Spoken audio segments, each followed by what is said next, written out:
سلام زي خبركم من استفتخوا من تخطاترتي سينما سمرة انترتينمنت እዚ ሕጂ ሓበን ኣፍሪቃን ኤርትራን ብምዃን ኣብ ዝሓለፈ ሰንበት 27 መጋቢት 2021 ኣብ ቤልጅየም ኣብ ዝተኻየደ ውድድር ቀዳማይ ኮይኑ ብምዕዋት ቀዳማይ ጸሊም ኣፍሪቃዊ ነዚ ውድድር ዝተዓወተሉ ተባሂሉ ወርቂ መዳልያ ዝተሸለመን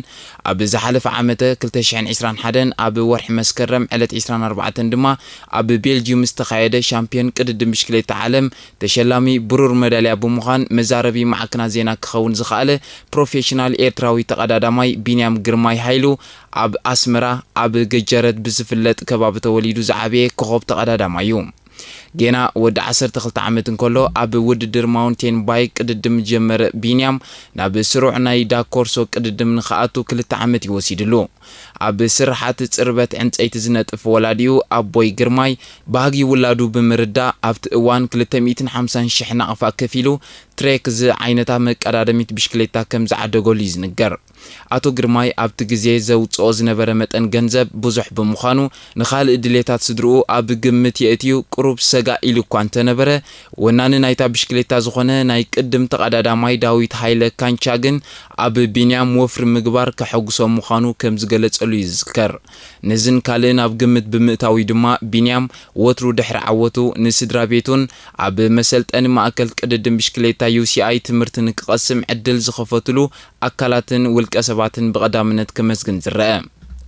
ኣብ ዓመት 2013 ናብ ስፖርት ቅድድም ብሽክሌታ ዝተጸንበረ ቢንያም ድሕሪ 2 ዓመት ኣብ ናይ ማውንቴን ባይክ ድሕሪ ምጽንሑ ኣብ 2015 ናብ ክለብ ኣስቤኮ ተጠርኒፉ ኣብ ዝተፈላለዩ ናይ ውሽጢ ሃገር ዝተኻየደ ውድድራት ንጋንቱ ወኪሉ ተሳቲፉን ዝተፈላለዩ ዓወታት ውን ተጓናጺፉን እዩ ኣብቲ ግዜቲ ኣሰልጠንቱን ካልእ ኣብ ምዕባለ ቅድድም ብሽክሌታ ሃገርና ተገዳስነት ዘለዎም ውልቀ ሰባትን ትካላትን ብብቕዓት ቢንያም ኮሎ ጌና ምስትውዓል ስለ ዝወሰዱ ኣብ መጻኢ ኣሰራያታቱ ዝኾኑ ዳንኤል ተኽለ ሃይማኖትን ካልኦትን ክስዕብን ንኤርትራ ድማ ኣብ ዝተፈላለዩ ኣህግራውያን ውድድራት ከጸውዕ ዝኽእል ውልዶ ተቀዳዳማይ ክኸውን ከም ዝኽእል ኣሚኖም ናብ መሰልጠኒ ማእከል ቅድድም ብሽክሌታ UCI ትምህርቲ ንክቐስም ዕድል ዝተኸፍተሉ ንፕሮፌሽናል ተቀዳዳማይ ሜሮን ተሸመ ናይ ቀረባ ቤተሰቡ ዝኾነ ቢንያም ብዓንደ ርእሱ ናብ ቅድድም ብሽክሌታ ንኽኣቱ ከም ዝጸለወ ይዛረብ ቢንያም ግርማይ ኣብ 2018 ኣብ መሰልጠኒ ማእከል UCI እንከሎ ኣብ ዝተኻየደ ናይ ጁኒየር ሻምፒዮን ኣፍሪቃ 3 ግዜ ማለት ኣብ ናይ ውልቂ ናይ ክሮኖሜተር ናይ ጋንታ ናይ ክሮኖሜተር ከምኡውን ናይ ጽርግያ ዕውት ብምዃን ብዓወት ዘጌጸሉ ግዜ እዩ ነይሩ እዚ ድማ ናይ ፈለማ ዓወት ኣብ ናይ ፕሮፌሽናል ኣብ ዝኾነሉ ግዜ ክበሃል ይከኣል ወላዲኡ ዕሉል ኣፍቃርን ደጋፍን ቅድድም ብሽክሌታ ምዃኑ ዝዛረብ ቢንያም ኣብዚ ግዜ እዚ ወዲ 22 ዓመት ኣይመስልኒ እዩ ንሱ እንክብል ኣብ ስድራ ቤትና ኩላትና ብዕድመ ዝደፋኣና ዝመስል ምስሊ ከም ዘለዎም ይዛረብ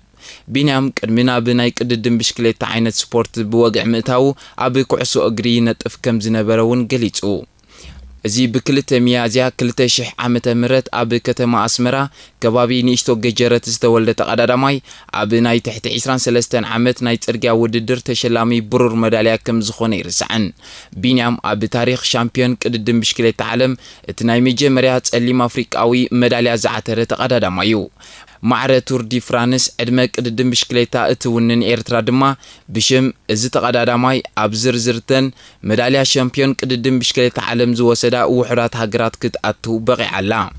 በዚአን ከዓ ዝተፈላልያ ማዕከና ዜና ዓለም ነዚ ወዲ 21 ዓመት ተቀዳዳማይ ኣተኩሮ ሂበን ዝተፈላልየ ዓንቀጻት ዝጽሕፋሉ ዘለዋ ንኣብነት መርበብ ሓበሬታ ሳይክሊን ኒውስ ቢንያም ሰራሕ ታሪኽ ኢላ ኣብ ዘርጋሓቶ ጽሑፍ እቲ ተቀዳዳማይ ኣብ ሓጽር ግዜ ብፍላይ ኣብ ቅጽበታዊ ውድድር ፍሉይ ቅያ ክሰርሕ ከም ዝኽእል ገሊጻ ነይራ ኣብዚ ኣብ ቤልጅየም ዝተኣንገደ ናይ ዓመት 2021 ሻምፒዮን ቅድድም ብሽክሌታ ዓለም ብድምር 11 ዓይነት ውድድር ተኻይዱ ኤርትራ ትርከበን 9 ሃገራት ጥራየን ድማ ናይ ወርቅን ብሩርን መዳልያ ተሸለምቲ ኮይነን ብሓፈሻ እተን ተዳልየን ዝነበራ 33 ወርቂ ብሩርን ነሓስ መዳልያን 14 ሃገራት ጥራየን ተጠቂመለነን ንሳተን ድማ ካብ ኣፍሪቃ ኤርትራ ካብ ሰሜን ኣሜሪካ ሕቡራት መንግስታት ኣሜሪካ ካብ ኦሻንያ ድማ ኣውስትራልያ ክኾናን ከለዋ እተን ዝተረፋ 11 ዕውታት ሃገራት ድማ ካብ ኣህጉር ኤውሮጳ ነይረን ኤርትራዊ ተቀዳዳማይ ቢንያም ግርማይ ኣብዚ ታሪክ ዝሰርሓሉ ናይ ትሕቲ 23 ዓመት ሻምፒዮን ቅድድም ብሽክሌታ ዓለም ካብ መፈለምትኡ ኣትሒዙ ሓደ ካብ ተወዳደርቲ ናይ ዝውድድር ክኸውን ከም ዝኽእል ብዝተፈላለዩ ተንተንቲ ዝዓውዲ ሽሙ ክጽዋዕ ተሰሚዑ እዩ ንኣብነት መርበብ ሓበሬታ ፕሮሳይክሊን ስታተስ ቅድሚ ዝውድድር ነዚ ውድድር ክዕወትሉ ካብ ዝኽእሉ ተቀዳደምቲ ኢላ ኣብ ዝዘርግሓቶ ዝርዝር ኣስማት ተቀዳደምቲ ንቢንያም ኣብ ቅድሚት ሰሪዓቶ ነይራ እዚ ተቀዳዳማይ ቅድሚ ዝውድድር ኣብ ዝተፈላለዩ ዓበይቲ ውድድራት ኤውሮጳ ንኸም በዓል ኩንታና ቲጄይን ካልኦትን በሊጹ ክዕወት ብምኽኣል እዩ ተወዳዳሪ ከም ዝኸውን ተገሚቱ ጸኒሑ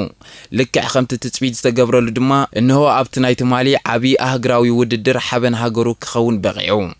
ኣብ ሻምፒዮን ቅድድም ብሽክሌታ ዓለም ማልያ ሃገራዊት ጋንታ ቅድድም ብሽክሌታ ኤርትራ ወዲዩ ዝበዝሐ ግዜ ዝተሳተፈን ኣብ ቱር ዲ ፍራንስ ናይ መጀመርያ ማልያ ኣንበሳ ዓቐብ ዝወደየ ጸሊም ኣፍሪቃዊ ዝኾነ ዳንኤል ተክለሃይማኖት ኤርትራ ኣብዚ ዝዓበየ ውድድር መዳልያ ክትርክብ ምኽኣላ ፍሉይ ታሪክ ምዃኑ ይዝሕብር ዳንኤል ንዓወት ቢንያም ኣመልኪቱ ብብቕዓት ቢንያም ተደኒቐ ኣብዚ ውድድር ብዙሕ ግዜ ተሳቲፈ ክትዕወተሉ ኣዝዩ ከቢድ ምዃኑ ይዘርድእ እዚ ታሪኻዊ ዓወት ኣብ ታሪክ ቅድድም ብሽክሌታ ሃገርና ፍሉይ ምዕራፍ ኣለዎ ክብል ይሓቢሩ ኦሎምፒካዊ ተቀዳዳማይ ዳንኤል ተክለሃይማኖት ብዘይካዚ ኤርትራውያን ተቀዳደምቲ ኣብ ኩሉ መድረኻት ቅድድም ብሽክሌታ ክገብርዎ ዘይክእሉ ከምዘየለ ዘረጋገጽናሉ ህሞት ምዃኑ ብምሕባር ዓበይቲ ክለባት ዓለም ዕንቲና ብኤርትራውያን ተቀዳደምቲ ከም ዘብላ ኣብሪሁ ኣብ 2018 ከም ፕሮፌሽናል ተቀዳዳማይ ክጽዋዕ ዝጀመረ ቢንያም ወላኳ ኣብዚ ውድድር ካብ ምርባሽ ዝተበገሶ ምውዳቕን ምድፍፋእን እንተነበረ ካብ ቀዳሚት ኪሎሜትራት ሒዙ ዝሓዞ ቦታን ዝነበሮ ርእሰ ተኣማንነትን ንብዙሓት ዘገረመይ ነይሩ ኢጣልያዊ ተቀዳዳማይ ባሮንቺኒ ኣብ መወዳእታ 1 ኪሎሜትር ብምህዳሙ ካብ ደናጉ ቢንያም ከምልጥ እኳ እንተኻለ ካልኦት ተቀዳደምቲ ግን ምስ ፍጥነት እዚ ኤርትራዊ ተቀዳዳማይ ክወዳደሩ ይከኣሉን ቢንያም ናይ መወዳእታ ሕንጻጽ ቅጽበታዊ ውድድር ድሕሪ ምርጋጹ ርእሱ ክንቕንቕዩ ኣብ ዓይኒ ካሜራ ኣትዩ ፈለማ ብዙሓት ወገናት እቲ ተቀዳዳማይ ኢጣልያዊ ባሮንቺኒ ካብ መጻወዲኡ ምህዳሙ ከም ዘሕዘኖ ክመስሎም እኳ እንተኻለ ጸኒሑ ኣብ ዝሃቦ ጋዜጣዊ መግለጺ ግን በቲ ውጽኢት ኣዝዩ ዕጉብ ምዃኑ ኣረዲኡ ኣብ ወርሒ ነሓሰ ካብ ፈረንሳዊት ዴልኮ ወፂኡ ምስ ቤልጂማዊት ክለብ ኢንተር ማርች ሓድሽ ውዕል ዝፈረመ ቢንያም ወላዲኡ ኣቶ ግርማይ ሃይሉ ኣብ ዝተወከስናሉ ሓደ እዋን ቢንያም ህፃን ኣብ ዝነበረሉ ግዜ ናብ ቅድድም ብሽክሌታ ሒዘዮ ይኸይድ እሞ ኣብቲ ውድድር ቦታ ይጠፍኣኒ ደሌ ኣብ ዝሰኣን ኩሉ ኣብ ግዜ ሽልማት ምዕዳል ኣብ እግርቲ ነቲ ውድድር ዝተዓወተሉ ተቀዳዳማይ ኮይኑ ንላዕሊ ክጥምት ርአዮ ወላኳ ክደልዮ ብምውዓለይ ተቆጢዐ እንተነበርኩ ኣብ ክንዲ ዝጎንሖ ግን ሓደ መዓልቲ ልዕሊ ዚ ሻምፒዮን ክትከውን ኢኻ ኢለዮ ክብል ይገልጽ ፕሮፌሽናል ተቀዳዳማይ ቢንያም ግርማይ ብዘይካት ዝሓለፈ ዓመተ 2021 ዘመዝገቦ ኣደናቂ ዓወት እነሆ ዝሓለፈ ሰንበት ኣብ ዝተኻየደ ውድድር ኣብ ቅጽበታዊ ውድድር ብዘርኣዮ ንኽትኣምኖ ዘጸግም ናይ ቮላታ መጥቃዕቲ ቀዳማይ ኮይኑ ብምዕዋቱ ታሪኻዊ ዓወት ብምጉንጻፍ ሓበን ኣፍሪቃ ኮይኑ ስሙን ስም ሃገሩን ኣሕቢኑ ይርከብ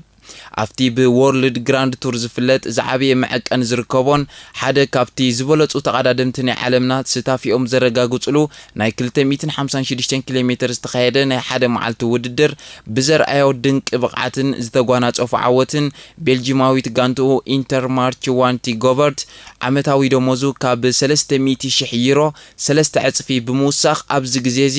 ዓመታዊ ኣታዊኡ ናብ ከባቢ 1 ሚልዮን ዩሮ ክቢሉ ከም ዘሎ ተገሊጹሎ